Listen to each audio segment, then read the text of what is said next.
Alors, bonjour, chers frères et sœurs. Est-ce que tout le monde m'entend bien? Est-ce que vous allez bien? D'accord, super. Alors, aujourd'hui, nous sommes effectivement dans le mois des jeunes. Moi, je prends plaisir à voir les jeunes justement en poste. Je tiens à préciser, ça n'engage que moi. J'aimerais qu'ils soient particulièrement accompagnés, qu'ils ne soient pas lâchés et qu'ils soient accompagnés. Les jeunes ne peuvent pas deviner ce qu'ils doivent faire à leur poste, donc c'est bien de les accompagner. Alors, je vous salue fraternellement, bien évidemment. Donc, c'est un privilège, comme Rodrigue disait, et un honneur, en fait, de servir Dieu en ce mois des jeunes en tant que premier ancien, et aussi, surtout, en ce mois de collecte annuelle. Donc, la collecte annuelle, donc, c'est une action d'envergure qui a lieu chaque année. Et donc, je reprends les mots afin de changer le monde, une vie à la fois, en Guadeloupe. Donc cette année, la collecte sur la voie publique a lieu du coup du dimanche 7 mai, donc dès demain au dimanche 14 mai 2023. Mais les promesses de dons, donc qu'elles soient publiques ou privées, sont recueillies jusqu'au 31 mai inclus. Donc elle permettra d'ailleurs la finalisation de différents projets, notamment la création d'antennes d'accueil, donc notamment Basse-Terre et en Moule, l'équipement en moyens matériels et humains d'un pôle humanitaire, et le lancement du volet thérapeutique de la ferme implantée à Sainte-Rose en faveur des personnes aux prises avec les addictions dans le cadre de chantiers d'insertion en agroécologie. Ce sont de très beaux projets. Le message de ce matin est basé sur le message, sur le message de Dr. Franz Agis, donc le président du SAG. Pour ceux qui ne savent pas qu'est-ce que le SAG, donc c'est le Secours Adventiste Archipel Guadeloupe. Veuillez m'accompagner dans ces quelques mots de prière, s'il vous plaît. Je vous invite à incliner la tête. Seigneur, ce matin, j'ai l'opportunité, j'ai l'occasion d'être un instrument pour toi. Je te prie de prendre ma place, de parler, Seigneur, à ma place, afin que les cœurs soient touchés, que chacun puisse se rappeler pourquoi il est venu à l'Église en ce matin. C'est une grâce que je te demande au nom de Jésus et pour ta gloire. Amen. D'ailleurs, comme je le disais dans ma prière, j'espère que vous savez pourquoi vous êtes là ce matin. J'espère que vous savez que si vous êtes là, c'est que vous avez répondu à un appel. Parce qu'on va à l'église, on se dit, bon, on fait ça par habitude, mais non, ce n'est pas seulement une habitude. Nous venons recevoir un message, nous venons adorer. Donc ça me fait plaisir de voir que l'église soit remplie, de voir que justement chaque membre prend plaisir chaque sabbat matin de répondre à cet appel pour venir récupérer les bénédictions que le Seigneur a préparées. Parce que oui, Dieu est parmi nous. Premièrement, je vais vous poser une petite question. Est-ce que ça vous est déjà arrivé, bien sûr, j'attends une réponse, d'être appelé à faire quelque chose, à aller quelque part, vous devez le faire, vous devez y aller, mais vous n'avez pas du tout envie de le faire, vous n'avez pas du tout envie d'y aller. Est-ce que ça vous est déjà arrivé? Moi aussi, je crois. Hein. Alors, c'est ce qui est arrivé à Philippe. On va commencer par une petite histoire. Philippe a 19 ans et il est déjà appelé sous les drapeaux. Au début, il se demande bien sûr, mais qu'est-ce que je fais là? Il y a bien d'autres choses plus intéressantes que d'être à l'armée. Et ses amis lui disent en plus, bon, on est là avec un sac à dos, avec un fusil en bandoulière, on s'entraîne sous le soleil, on s'entraîne au combat. Philippe voulait sincèrement être reconnu inapte. Mais au final, à l'examen d'entrée, il a bel et bien été reconnu apte. N'ayant aucune raison valable pour ne pas être là, eh bien, il devait se résigner à effectuer 12 mois de service national. Comment vivre une situation à laquelle on ne se sent pas appelé? Pour Philippe, comment vivre 12 mois? 12 mois d'armée après cet appel quand on a sincèrement envie d'être ailleurs. Donc après ces classes, donc les classes, donc c'est l'apprentissage en fait des bases militaires. On y voit le fait de marcher au pas, les maniements des armes, monter justement des drapeaux. Merci Katia. Philippe a été appelé à travailler au service du recrutement. Et là, contre toute attente, son sergent-chef, ils sont très, mais alors là, très gentils. Ils sont patients, ils sont tolérants. Il n'en revient pas du tout. On lui a confié rapidement de très grandes responsabilités, tant et si bien que sa présence devenait petit à petit indispensable au déroulement du service. Il a mis de l'amour et tant d'amour à servir les nouvelles recrues que son départ a été empreint et teinté de tristesse. Son engagement a suscité autour de lui de l'estime, de la fierté, de l'amitié et il a même oublié la plupart des pensées négatives qu'il avait au début. Au contraire, le service a été pour lui un séjour d'apprentissage et de développement personnel. Ça, c'était l'expérience de Philippe. Mais je pense que vous voyez là où je veux en venir. Chers frères et sœurs, comment nous sentons-nous en tant qu'appelés du Seigneur? Quelle idée nous faisons-nous du service? Comment est-ce que nous vivons notre appel? Quels sont les événements qui font du service du chrétien un espace d'apprentissage et de développement personnel? Je vous invite à reprendre vos Bibles et on va relire ensemble le texte de Romains 8, verset 30.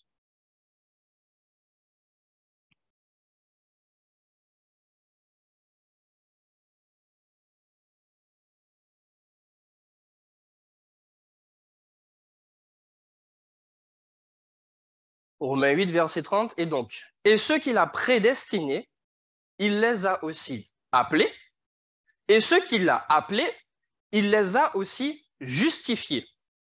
Et ceux qu'il a justifiés, il les a aussi glorifiés. Donc, il y a un effet, en fait, qu'on doit ressentir. Le premier effet de l'appel du Seigneur en tant que chrétien, sauvé, ça doit être la joie. La joie d'être aimé, premièrement, la joie d'être pardonné, la joie d'être sauvé et la joie d'être justifié. La joie d'avoir la victoire sur nos ennemis, le péché, la mort, le diable ainsi que ses agents. Nous avons la joie de la réconciliation avec Dieu, joie qui apporte aussi la paix, de par justement la présence permanente de Dieu avec nous.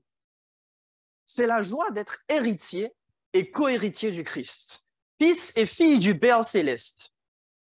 Cette filiation, bien sûr divine, nous donne accès directement auprès du Père et une place sur le trône de Sa Majesté. On est quand même avantagé. On va voir cela dans Romains 8, versets 16 et 17. Romains 8, versets 16 et 17. L'Esprit lui-même rend témoignage à notre esprit que nous sommes enfants de Dieu. Or, si nous sommes enfants, nous sommes aussi héritiers, héritiers de Dieu et co-héritiers de Christ.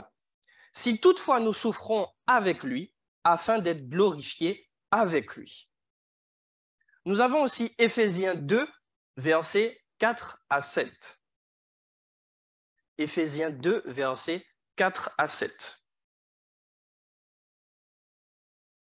Mais Dieu, qui est riche en miséricorde, à cause du grand amour dont il nous a aimés, nous qui étions morts par nos offenses, nous a rendus à la vie avec Christ.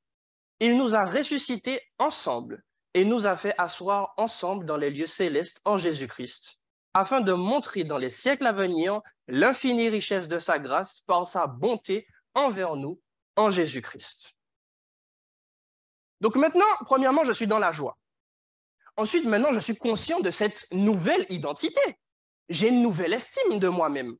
Je n'ai rien à envier aux plus grands de ce monde, aux stars ou encore aux plus riches. L'argent et les richesses ne constituent chez moi ni une motivation, ni une tentation, ni un but à atteindre. Ce sont de simples moyens pour servir.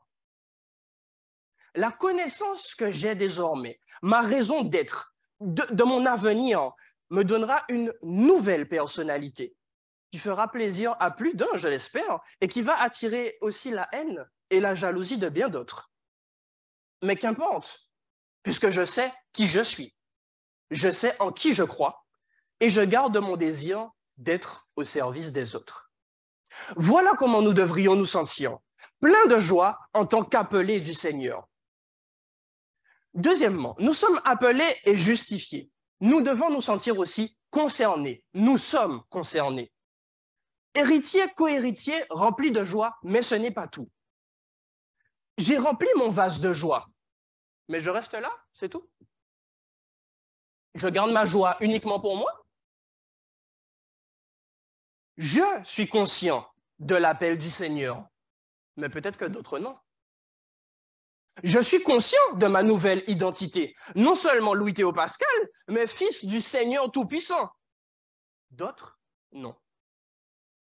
Il est donc important de voir beaucoup d'autres profiter de ce bonheur. Donc naturellement, l'appelé, il aime aider, il aime partager. Il ne peut voir les autres en difficulté sans essayer d'intervenir directement ou indirectement. Nous allons voir ça rapidement dans Jacques 1, verset 27. Jacques 1er, verset 27.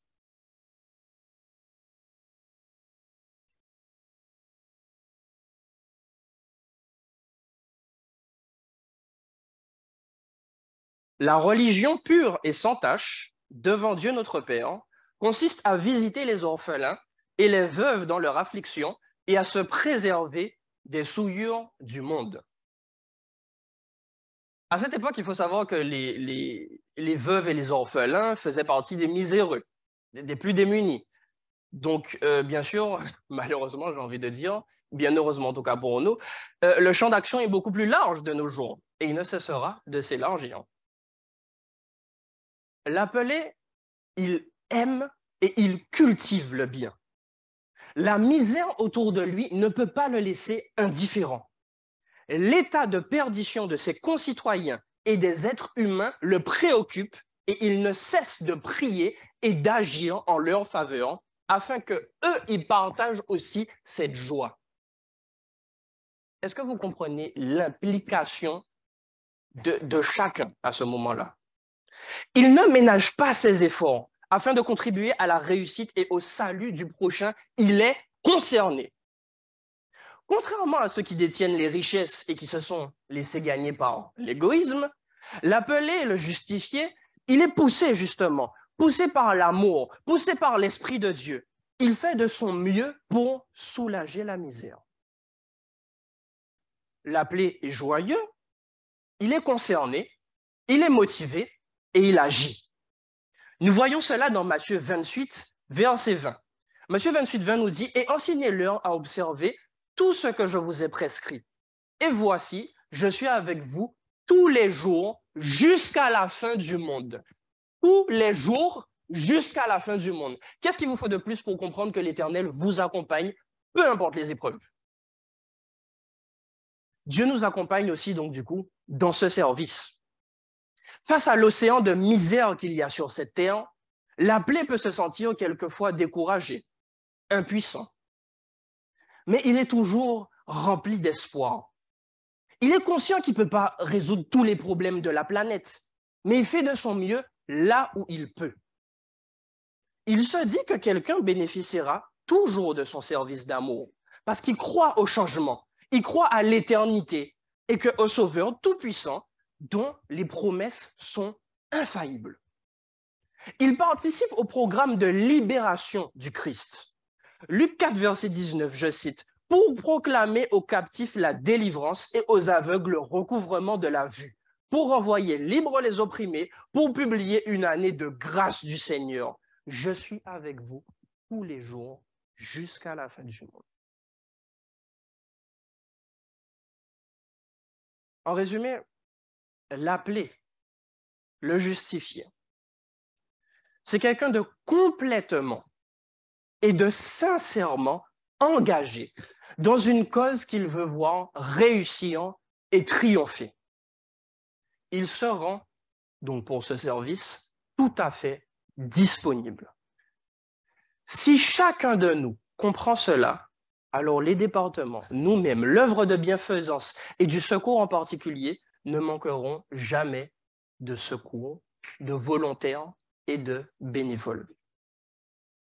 Nous aurons envie d'être ce cœur, ces yeux, ces mains et ces pieds du Christ pour aller vers ceux qui souffrent. Cet après-midi, nous avons un rendez-vous d'ailleurs. J'espère que ça va vous toucher, ça va vous préparer afin de comprendre dans quel esprit il faut aller cet après-midi. En conclusion, Madame White, dans Ministère de la guérison, nous dit ceci. S'il n'y avait qu'une seule âme pour accepter l'évangile de la grâce, le Christ aurait quand même consenti pour la sauver, à vivre une vie de labeur et d'humilité et à mourir sur la croix.